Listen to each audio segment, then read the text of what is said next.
Being thrust into educating at home has been challenging for sure. Yet there is always a silver lining, right?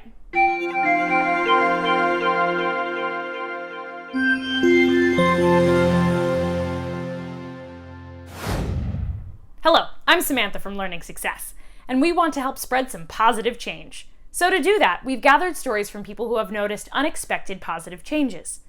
What you focus on expands.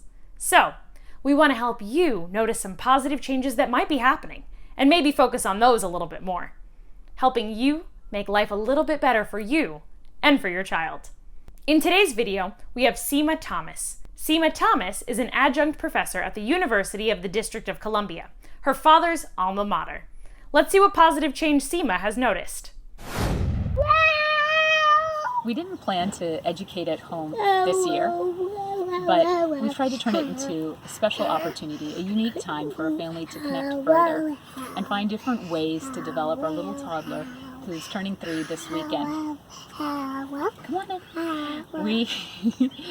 We focused on developing her curiosity for life, her love for the broader world, and also thinking about basic life skills with that and developing fine motor skills as well. And probably the most important cross-cutting theme in all of this has been sustainability.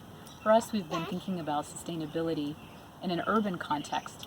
And for us, this is important since we live in the city, in the district. And we thought it was very important for our daughter, especially during this time, to think about limited resources and how we can preserve them as long as possible.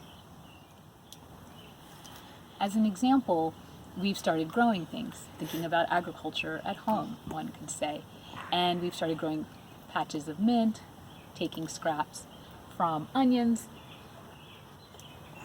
growing them, taking seeds, growing a little bit of cilantro, even using leftover coffee grinds from a morning coffee to think about deterring pests. It's been wonderful to get our daughter's fingers into all of this, but also thinking about growing and thinking about the biology, the ecosystems around us.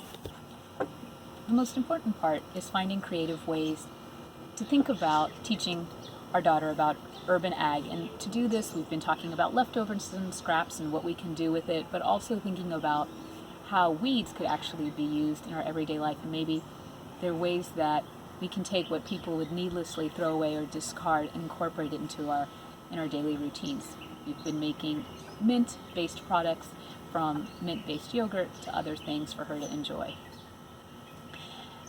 Now, in terms of her fine motor skills, what we've been doing is, as we look at waste, we take all the different items that we would normally throw out and think about ways of maximizing their use. And often this is a theme that you see in the circular economy and how we've taken it to younger kids.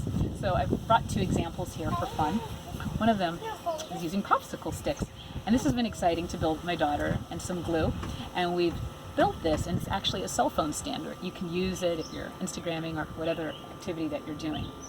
The other big activity that we've done, which requires quite a bit of dexterity, I should add, is taking used floss that we've cleaned and adding Cheerios to it. So we have an edible bracelet, a cereal bracelet. And it's a little healthier than the candy versions that I grew up with.